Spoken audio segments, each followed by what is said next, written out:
Hello guys, welcome to book club number 34. 34. This is the book, in case you're wondering, in case you forgot what we're talking about. Is my Wi-Fi on? It is. Can you hear me properly, guys? Can you tell me? Hello everyone. Hi guys. Book club number 34. Hi, Hong Kong, Mexico. Tell me where you're signing in from today.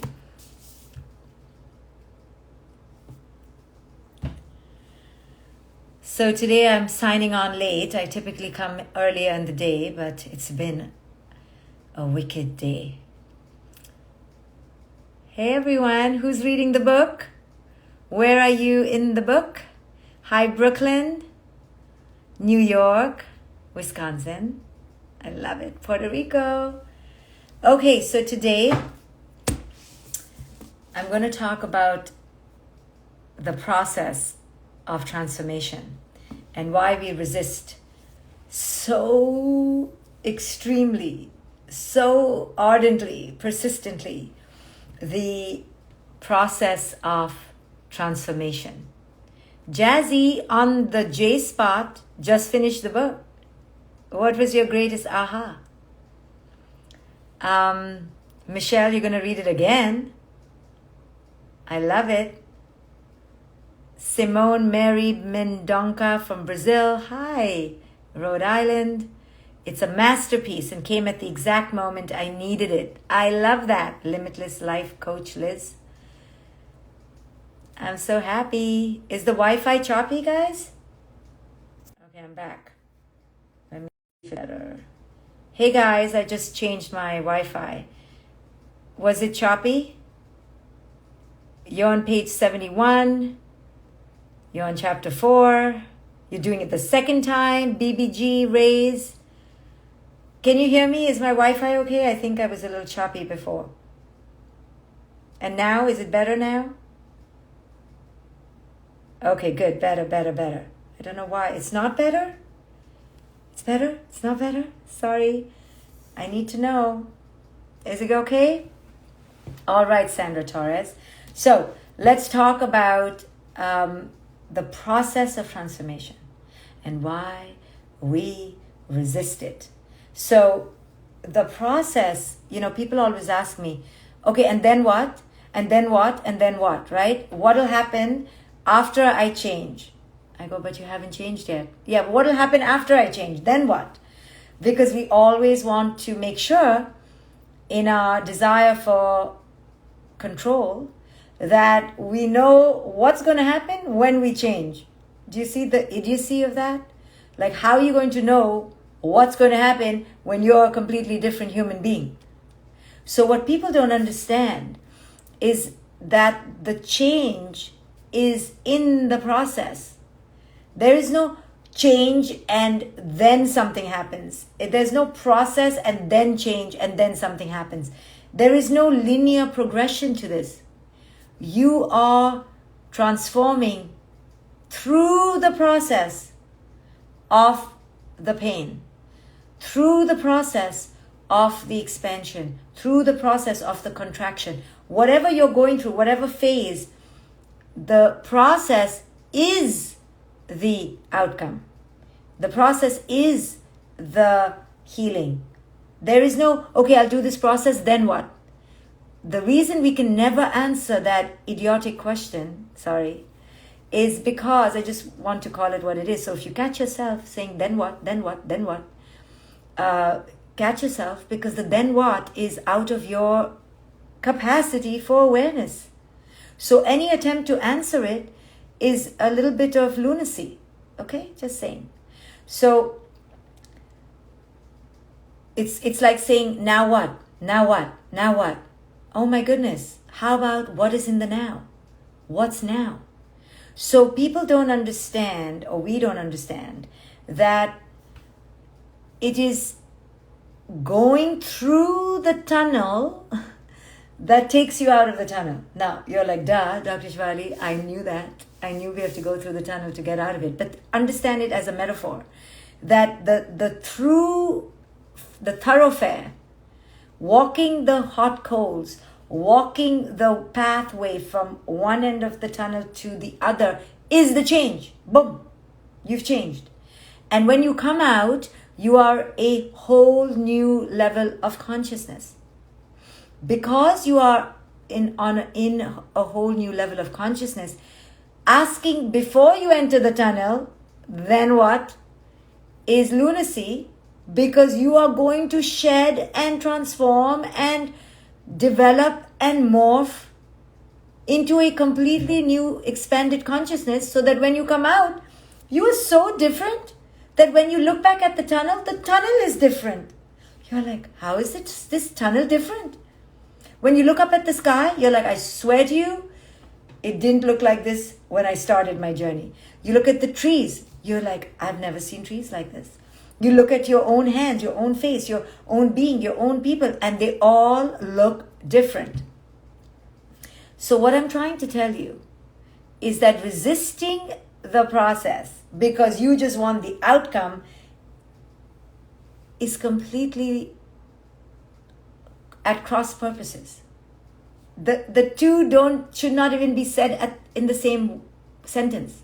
So when people come up to me and say, okay, Dr. Shefali, so say I change, or say I left, or say I got a new job, or say I lost 25,000 pounds, or whatever it is that your process is going to be.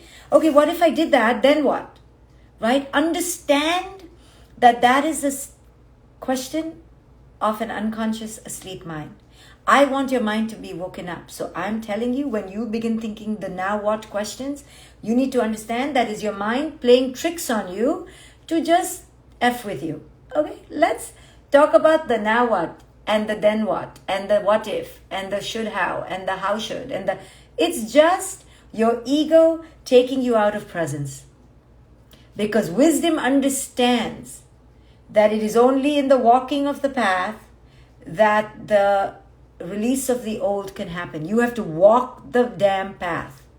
You cannot be on the shores, you cannot be on the other side until your consciousness expands.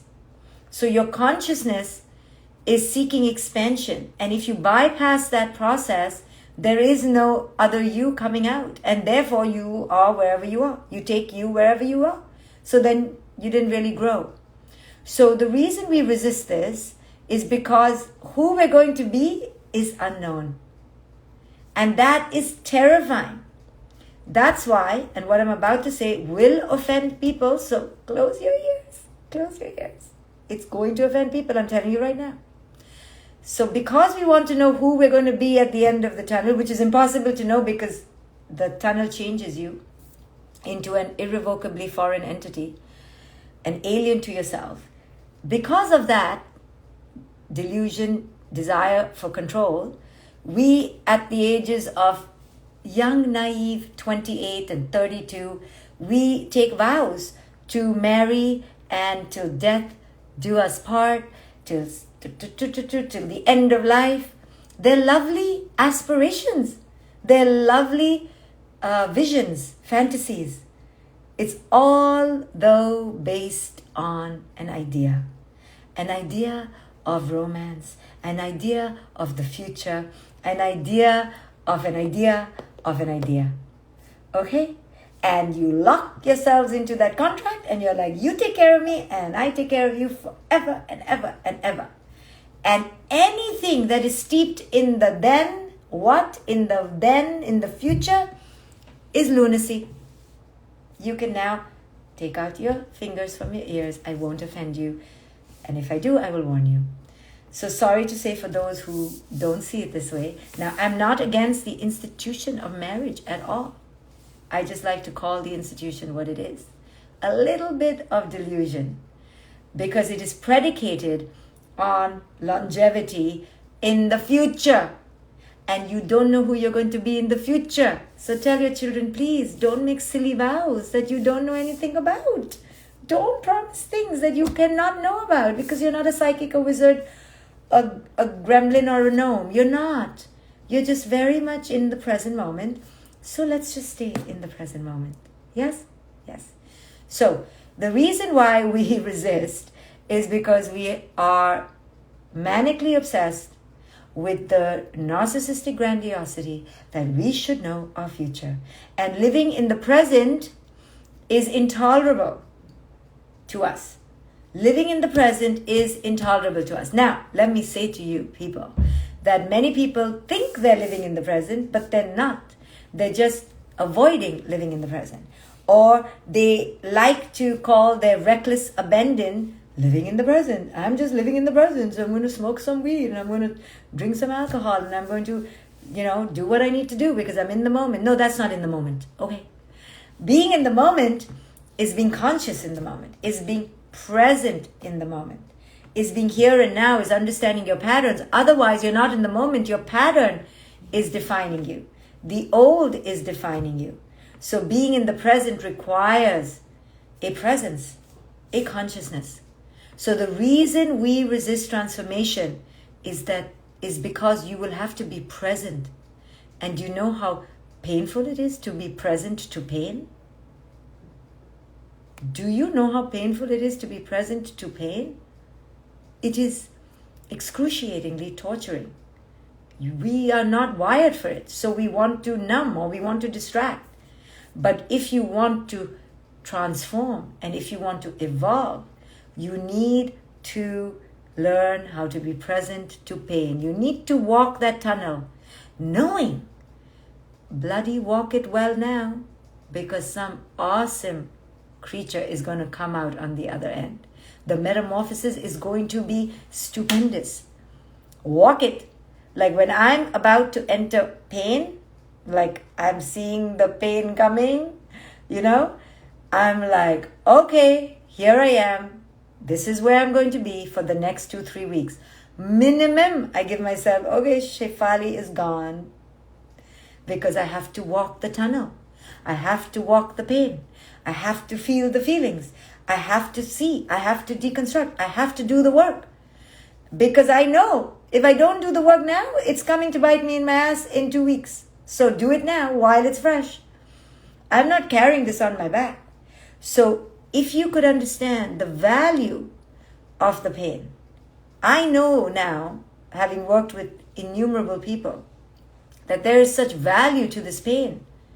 The pain is the portal. The pain is the only birthing canal. So I have deep reverence for pain. When pain comes a knocking, I'm like, come on in.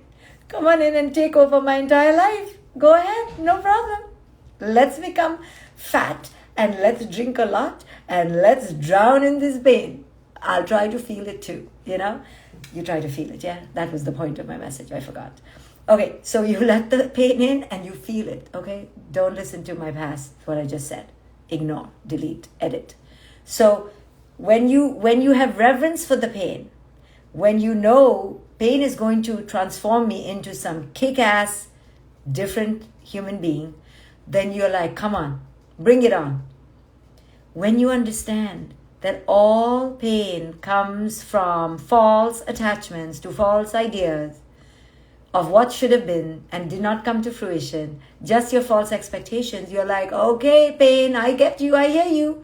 What were my false expectations? What were my false attachments? What am I attached to right now that isn't happening? How do I reconcile with the shoulds that I wanted? Come on, pain, give it to me. I'm here to listen. What was I attached to? I always talk to myself, okay, Shefali, what were you attached to this time? Don't you know better? I'm like, no, I forgot. I got attached. Well, then you got attached and pain has come to bite you. That's what happens. That's why the monks say, don't attach. Because right after you attach, somewhere there will be pain. Pain is inevitable.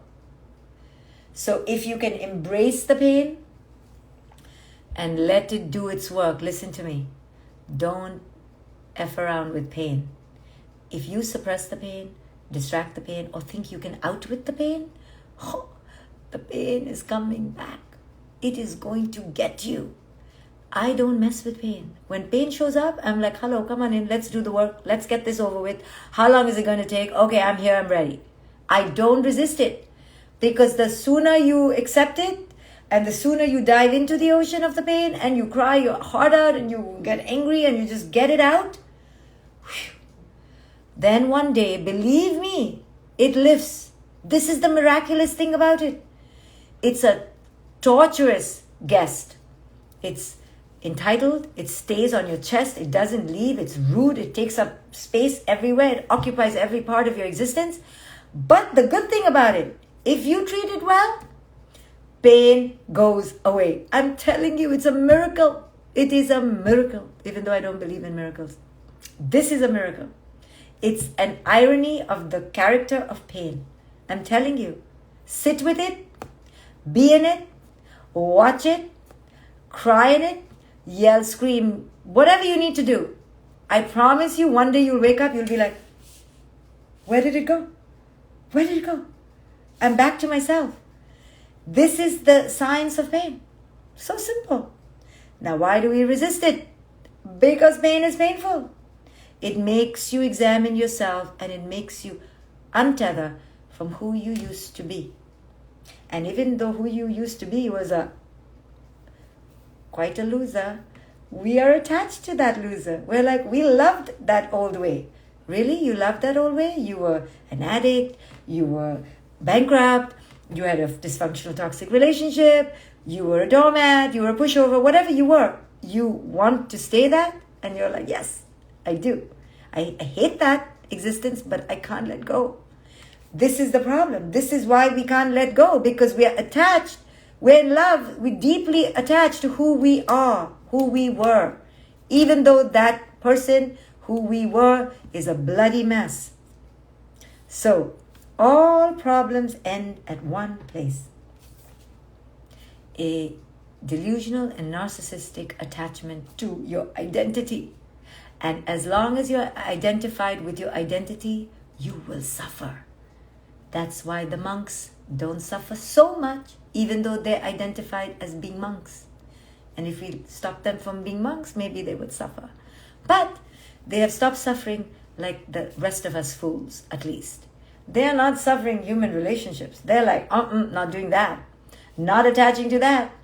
Well, we can't be monks, okay? We're not ready to be monks. But we can learn from them and understand that when we are attached to the I, to the me, to the identity of the me, right behind it, the tail comes, the tail of suffering. So if you don't want to suffer, you got to detach from who you used to be. So in order to detach from who you used to be, that stronghold on your identity needs to be loose, right? So you can move, evolve, flow. Now, understand that we have to take that lesson to the present moment. Meaning, right now, even though there may be no pain in your life, you better prepare. Meaning, you better not have some strong identifications with your identity. Because then when pain comes tomorrow, and then you're asked to change this present you, if you're deeply attached, you're going to suffer. Do you understand what I'm saying? In the present moment, stop attaching to your identifications. Because when you stop attaching to your identifications, then tomorrow when pain comes and says, hey, Missy, let go of your identifications, you're like, I already did. I already did. Do you understand? When I bought my first house, so proud to be an owner of an American house. I had a yard, and no offense, but I got one because I had to. I was an owner of an American house in the suburb of New York. I was like, wow, look at me. Okay, that was my small S self, okay? Small I, small mind. My wisdom self was also there. And I told myself as soon as I walked into the house, listen, you getting all big in your ego right there, understand this isn't your house. It doesn't belong to you. You are a temporary stakeholder here. You're a temporary renter. You're a temporary guest. So check your ego. This house doesn't belong to you. Never get attached to this house. And then when I went through my divorce and I left my house, I could walk out light as a feather because I had been doing my work of detaching, not attaching. Now I'm in another beautiful house. And a part of me is like, attach, attach, attach. Look at this house. I love it. I want to live here till death do us part. But I know, hey, ego, cut it out. Cut your BS. This isn't your house. You're just here now. You're a temporary renter. You're lucky, you're privileged, you're blessed, whatever freaking word you want to use. But it's only for the now.